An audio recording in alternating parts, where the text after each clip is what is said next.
Today on CityCast Boise. Every story we've shared on this podcast has shown us something new about this city. In this final episode, we're looking back at what this journey has taught us, how it's changed the way we see Boise, and what we hope for its future. Plus, we're sharing what comes next. It's Friday, October 24th. I'm Lindsay Van Allen, and this is what Boise's talking about. All right, well, this is it. This is the very last episode of CityCast Boise. So we've got the entire team here. We've got our executive producer, Frankie Barnhill. We've got our producer, Evelyn Avitia. We've got our Hey Boise newsletter editor, Blake Hunter. And we're all here to, I guess, reminisce and just talk about what this podcast meant to us, what we learned, and what we hope it meant for the community. I guess, Frankie, I'll kick it to you first. What did you learn being the executive producer of CityCast Boise? Yeah. Wow. So many things, but I think the top one is just that people care a lot about what Boise is and what it could be. I think that this community in particular wants to improve, wants to decide how the city should look and feel and who it should be for in the future. Of course, everybody has a slightly different opinion about what that should look like. But Lindsay, I'm curious because I feel like it kind of gets to, you've talked about this in the past, is the idea of Boise having a bit of an identity crisis. Do you still think that Boise is going through a bit of an identity crisis? Is that one of the things that you've learned while hosting this? Yes, that's actually item number 4 on my list of things. Okay, I'm jumping ahead. Things All right. I've learned is that Boise, from doing the show, I feel like I can see it even more clearly now that Boise is growing up and growing apart. And we are wrestling with changes in transit and housing and new arrivals and downtown development and environmental concerns. And there are people who want progress, and then there are also people who want to hold on to the version of Boise that they love. And so I think now more than ever, we are a city that is managing some very serious growing pains and still very much wrestling with what our identity is. And like you said, Frankie, I think that colored probably almost every conversation that we had, that who are we and who do we want to be and how do we bridge the two? Yeah, honestly, I completely agree. I think that one of the big things that I've learned, it's almost even more through just like living here and then trying to transmute that experience onto the show and into the newsletter in a way that is like digestible and not fear-mongering. I think that there's just a lot of fear in Boise right now. I think that we're a deeply confused place about where to go. And I think that that is just like reflective of the nation more broadly, of course. But I think that there's just so much that goes unspoken in Boise, unless it's like behind closed doors. Like we're still a very private city, but I want to kind of turn that and almost counter myself to say like every single person's experience is different. And of course that's true of any city and just of people in general. But I think that there's just an identity crisis happening. We're an old man and a teenager at the same time. I think that that's what being a city is. I think that that's a product of our isolation, of our homogeny to some extent. So I think that Boise remains just like such a fascinating place. I feel really grateful just to live here and to be producing work here. And you know, we heard from so many people over the years, but especially since we announced this, of kind of feeling like they've lost a special place that they can feel heard and kind of feel represented in some way. And that's a very special thing. I'm really grateful for that. My name is Susie, and I'm 76 years old and moved here to be closer to my daughter and grandchildren. This has been, I don't know how I even found you all, but I have so counted on finding out what's going on around and understanding this new state that I find myself in. Good luck in everything you do. Thank you so much for your help in these last 2 months. Evelyn, I'm curious, when you first joined and you were here at the very beginning, you had like recently moved back to the Treasure Valley to Caldwell. What are your thoughts on like what you've seen and what you've heard from Boiseans and from this podcast? What has it taught you about the city?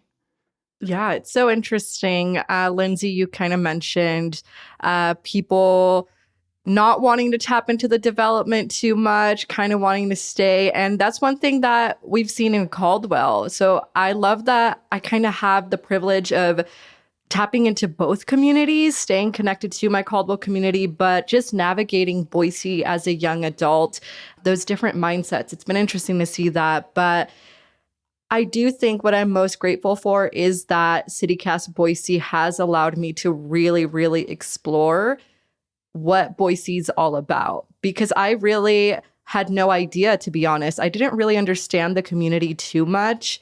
Yeah, I don't know. Just being a young adult and going into Boise and discovering what people care about, how important community is to them, and feeling connected to their city. Yeah, I think that was really eye-opening.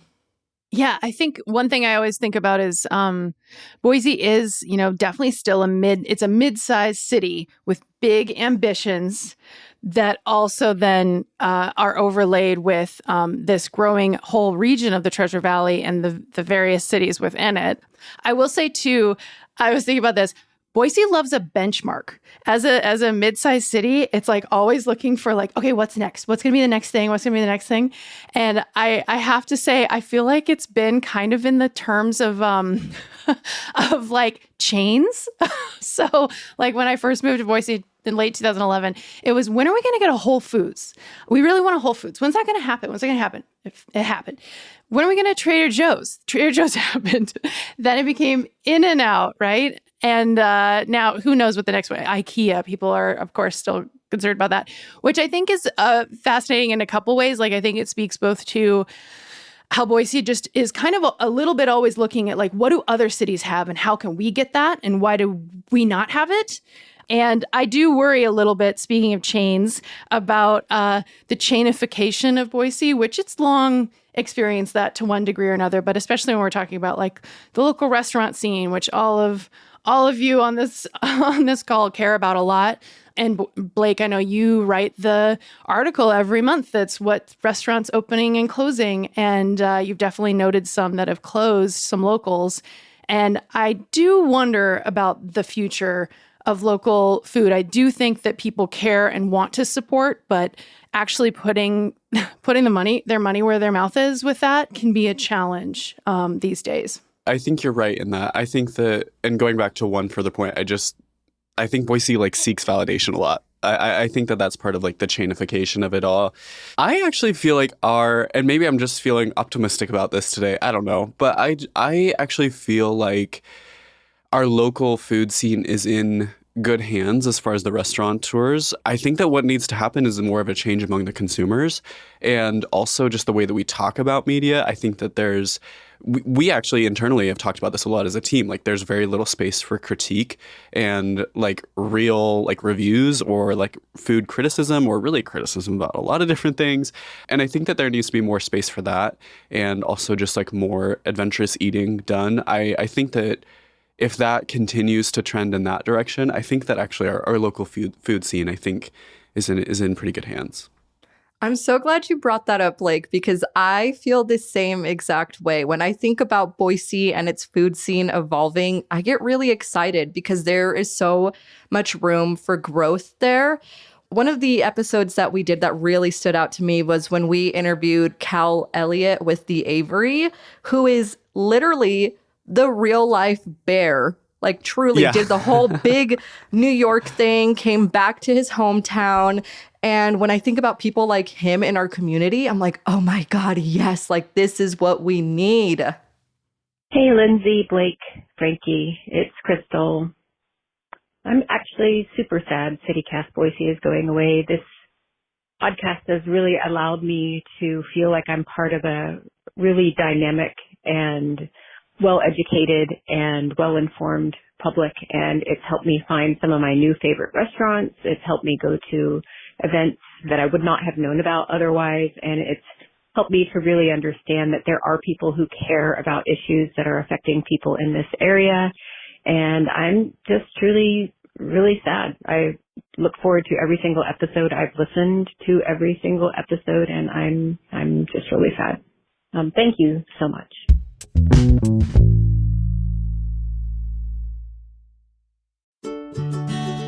This fall, treat yourself to a trip to wine country in the heart of the Pacific Northwest. The Walla Walla Valley is home to more than 130 wineries, offering vineyard experiences and delicious wine tastings. Bonus, grape harvest is happening soon. Besides incredible wines, Walla Walla has a walkable, historic downtown core to explore. There's plenty of farm-fresh dining options from celebrated chefs to treat yourself to. Go at your own pace around town, do as much or as little as you want. And here's a thought, September is a beautiful time to take a scenic road trip to Walla Walla, just 4 hours away from Boise. Go to wallawalla.org to plan your visit today. That's wallawalla.org.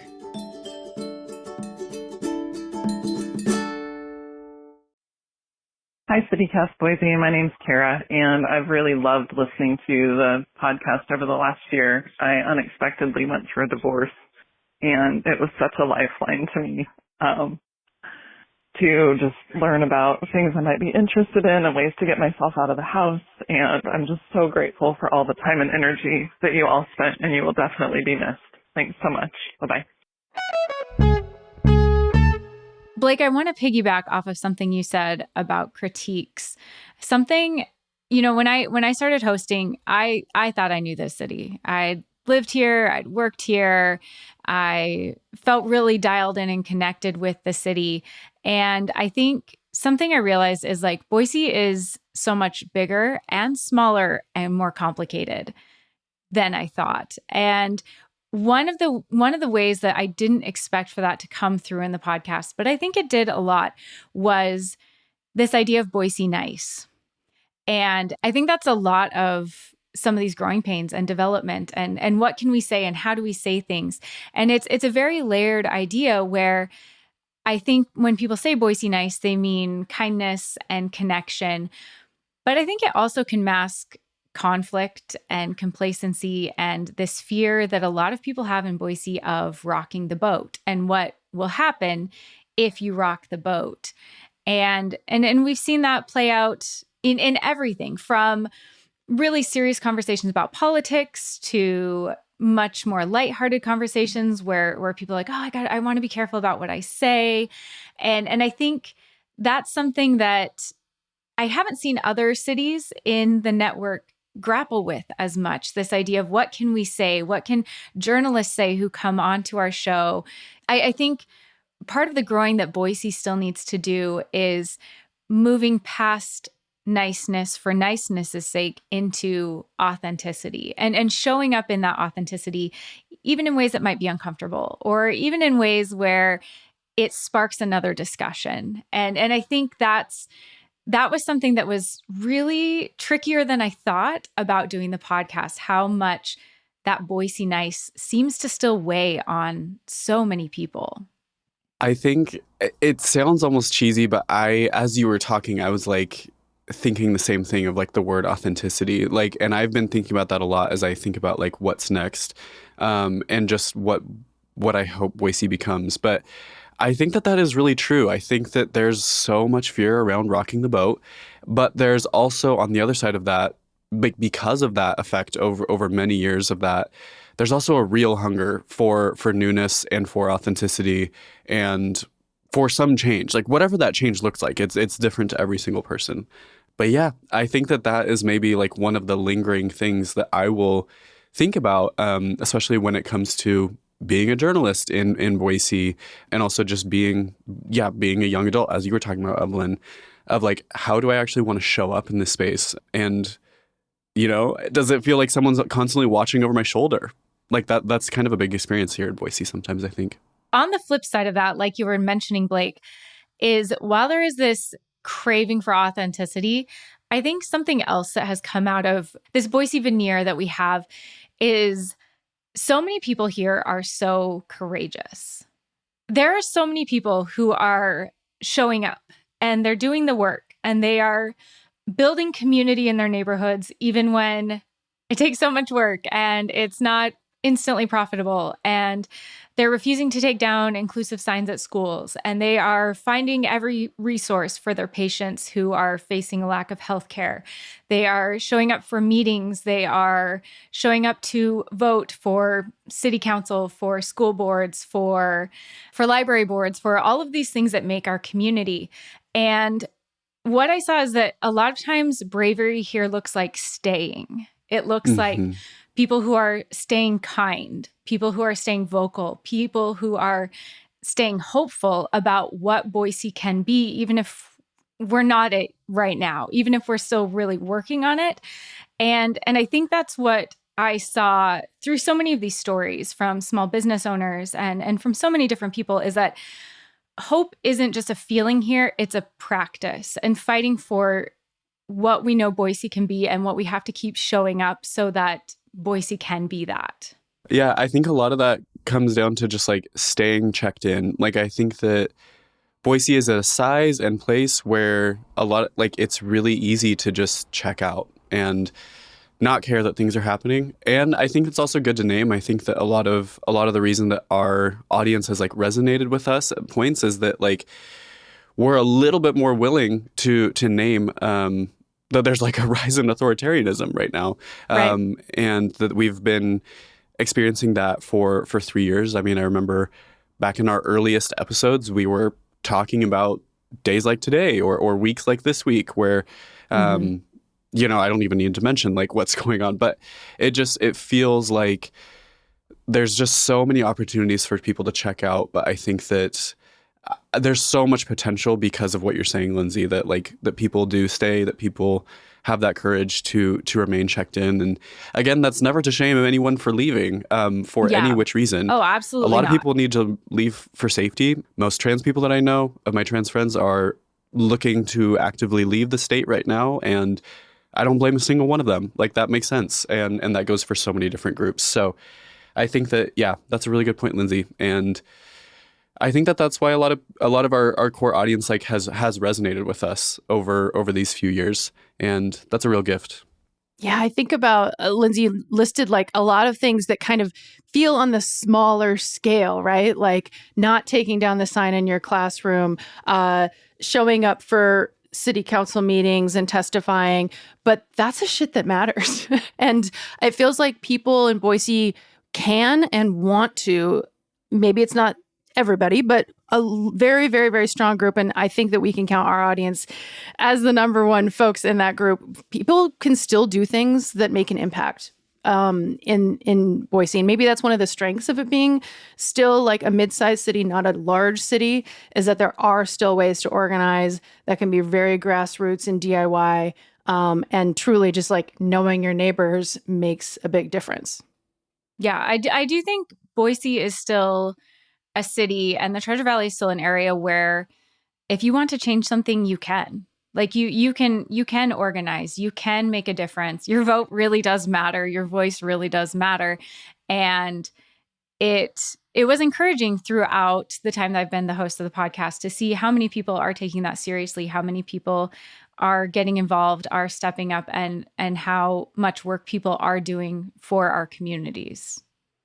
Hey, Lindsay, Frankie, Blake, and Evelyn, and whoever else we don't know about behind the scenes. This is Michael, and I just wanted to thank each one of you for everything, all the effort that you've put into making CityCast just a real bright spot in our days. And I'm going to miss getting ready for work in the morning, listening to you guys or listening to you out running in the foothills. And I want you to know that we are all greatly appreciative of everything you've done. And I hope you all find something to where your talents can flourish like they have with CityCast. Thanks.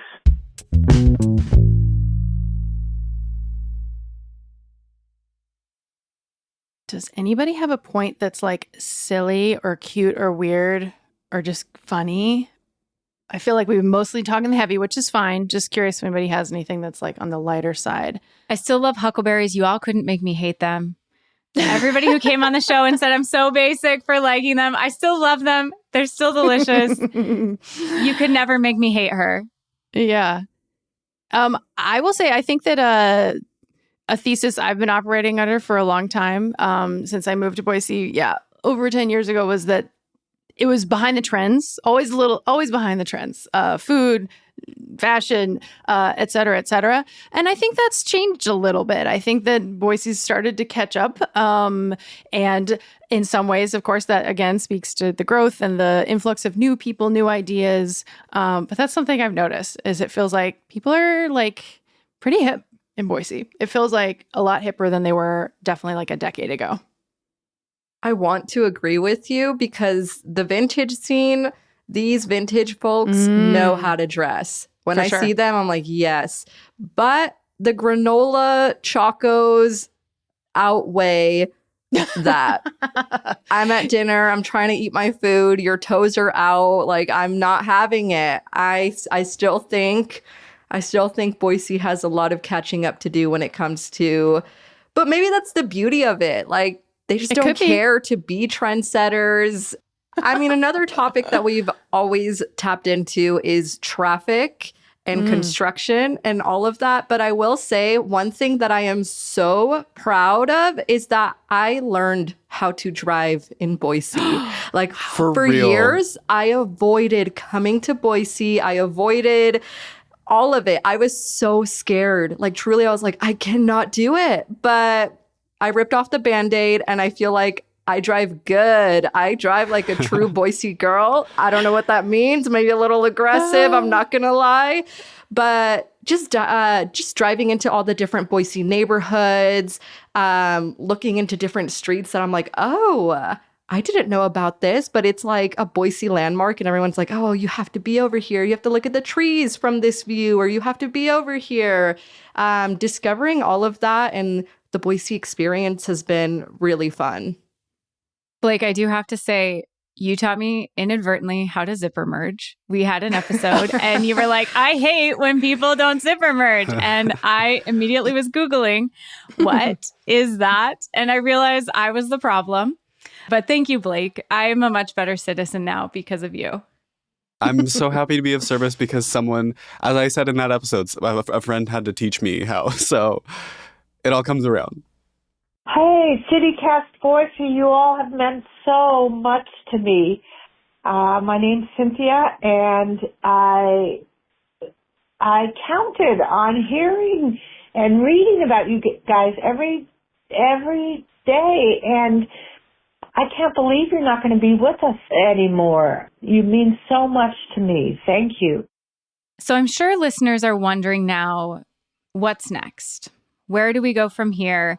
We're closing the chapter on CityCast Boise, but what does that mean? And what does that mean for us?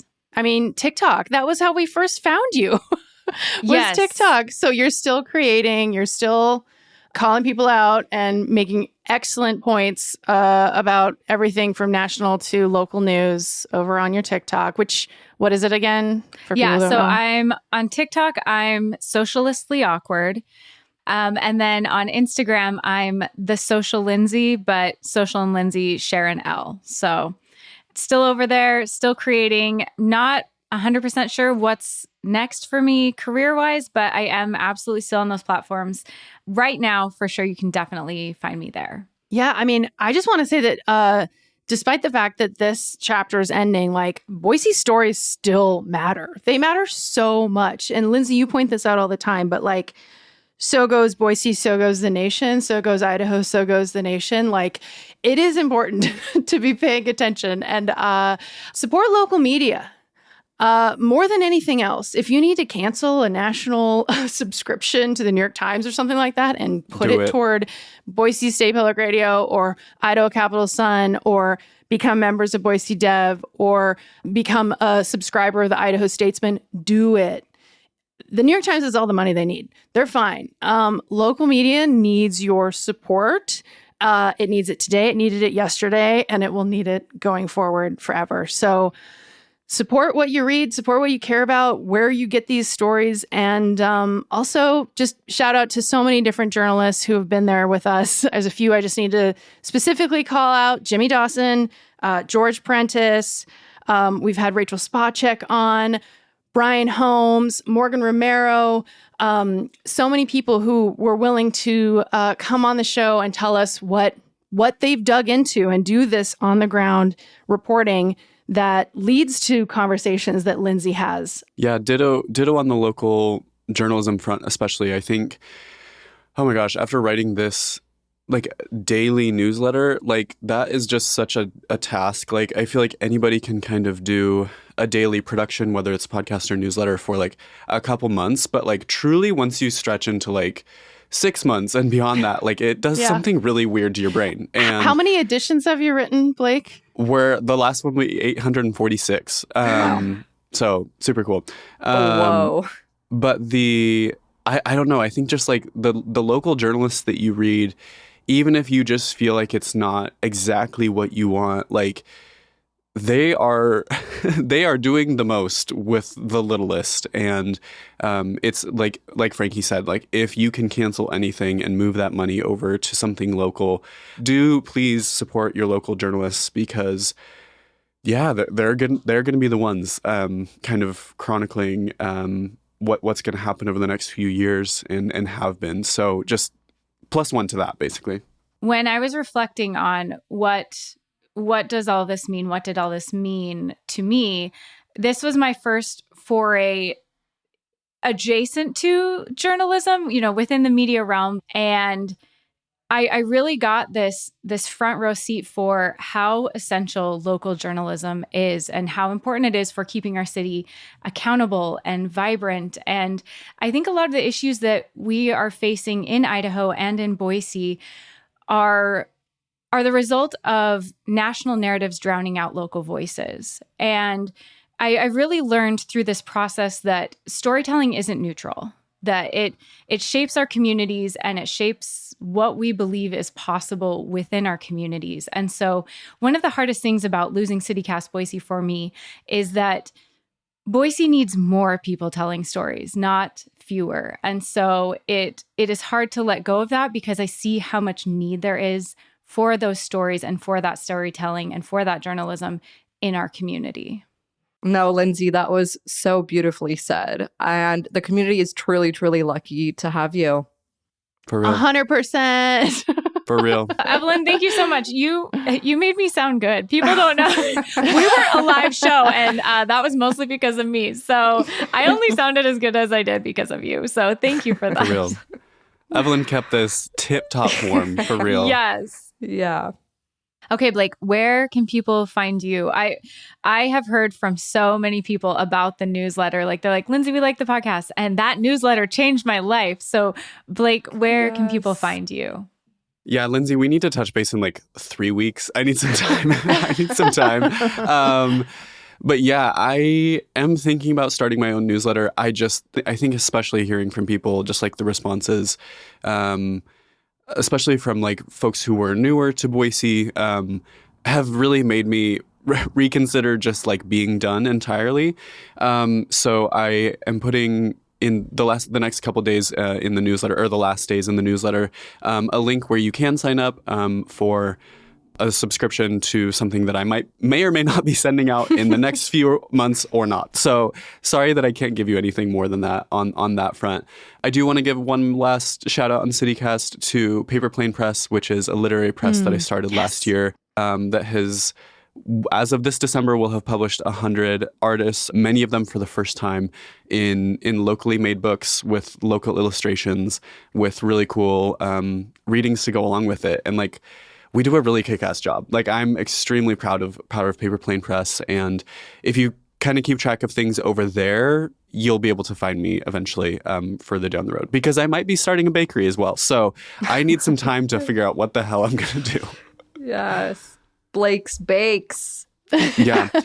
Floating the Blakery. Have been writing that for about a year, but people keep saying it to me. Yeah. So I don't know, y'all. Evelyn, where are you going to be?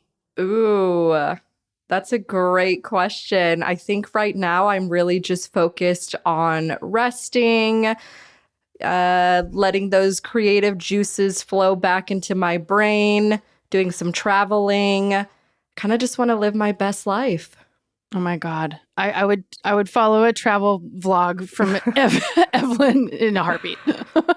Yeah, I keep telling people I want to enter my Dua Lipa era. So if you keep up with pop culture, you know that Dua Lipa is just living her best life, traveling, being a fashion girly, doing whatever she wants. And I want to tap into that. Hi, this is Mark. My favorite episode was any episode that talked about the return of Amtrak, especially the episode where CityCast Salt Lake talked about all the possibilities of a return of train travel. I also liked any episode featuring Evelyn. Evelyn's positivity and unique perspectives really made my day when I listened to a podcast featuring her. Anyway, well, thank you for the incredible volume of work, and I will be re-listening to CityCast for years to come. Thank you. I just want to say thanks for being here and thanks for doing this. It's been honestly my favorite job, my favorite project ever, and you all are my favorite collaborators. So thanks so much. Wow. Thank you. Thank you all for doing this and being such good colleagues. Yes. Best coworkers I've ever had. And best audience. For real. Thank you, everybody. Yes. Seriously. Mm-hmm. Yeah. When we had the chance to meet people at events, truly that was something so special. So thank you. It was. It really was. Some of my favorite moments of this entire endeavor.